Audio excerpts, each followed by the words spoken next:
প্রথমে আমি ডিসক্লেমার দিয়ে রাখি, আমি কিন্তু কারো পক্ষে বা বিপক্ষে নই। আমি সত্যের পক্ষে, যেটা সত্য সবসময় তার পক্ষে আমি কথা বলি এবং সেটা বলবো। যখন মনে হবে প্রতিবাদ করা, সেটা করব, সে যেই হোক না কেন। বন্ধুরা, কয়েকদিন আগে আমাদের নগর উন্নয়ন এবং পৌরসভার পৌর বিষয়ক মন্ত্রী অগ্নিমিত্রা পাল, তিনি যখন পার্ক স্ট্রিটে যখন ভিজিট করছিলেন ফুটপাতে, তখন তিনি একটি মহিলাকে দুধ গরম করতে দেখলেন এবং দুধ গরম করতে দেখে তিনি খেপে গেলেন এবং চিৎকার করে তার সঙ্গে দুর্ব্যবহার করলেন।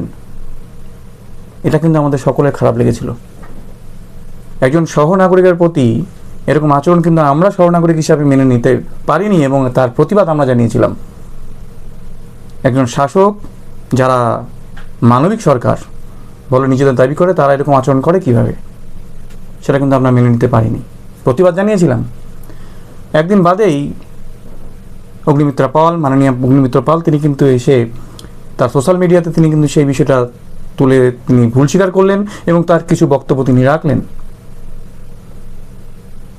তিনি ঔদ্ধত্য দেখাতেই পারতেন সংখ্যার বিচারে, কিন্তু সেই ঔদ্ধত্য কিন্তু না দেখিয়ে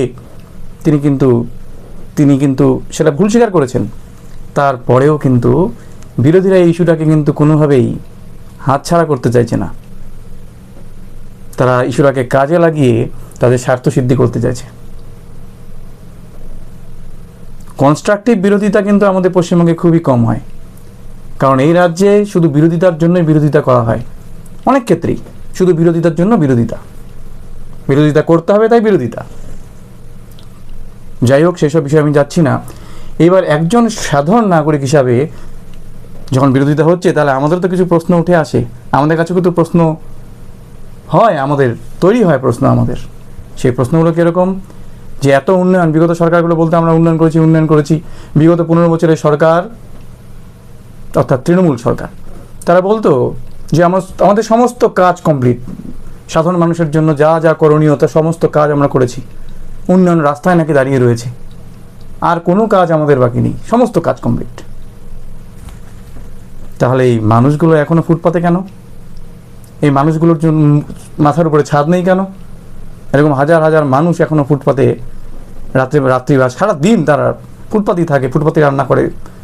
তাদের অবস্থার কিন্তু পরিবর্তন হয়নি। শাসক আসলো গেল, তাদের অবস্থার কিন্তু পরিবর্তন হলো না। আর এই তৃণমূল সরকার আগে ছিল সর্বহারার সরকার, 34 বছরের বাম সরকার। তারা নিজেদের দাবি করে তারা নাকি সর্বহারার সরকার, মেহনতি মানুষের সরকার, খেটে খাওয়া মানুষের সরকার। তাহলে এই মেহনতি সর্বহারা মানুষগুলো সারা জীবন তো সর্বহারাই থেকে গেল। 34 বছরেও কি এই সর্বহারা মানুষগুলোর অবস্থা পরিবর্তন হলো না? এই সর্বহারা মানুষের কথা বলে আপনারা সিংহাসনে ক্ষমতা দখল করলেন, কিন্তু সর্বহারারা সর্বহারাই রইল। প্রশ্ন উঠবে বন্ধুরা, প্রশ্ন তো উঠবেই। বিরোধিতা যখন করছেন, উত্তর তো আপনাদেরও দিতে হবে। আপনারা তো শাসনে ছিলেন, 34 বছর ছিলেন, কিন্তু মানুষগুলোর অবস্থা কিন্তু পরিবর্তন করলেন না। আপনারা কি মনে করেন? প্রশ্ন যখন এরা তুলছে, তখন কিন্তু প্রশ্ন আমাদের উঠবে। কারণ বিগত সরকারগুলো যদি সমস্ত উন্নয়ন করে ফেলে, মানুষের সমস্ত কাজ করে ফেলে, তাহলে এরা এখনও সেই সর্বহারাই রইল কেন? তারা ফুটপাতে দুধ তাদের গরম করতে হচ্ছে কেন? প্রশ্ন উঠবে।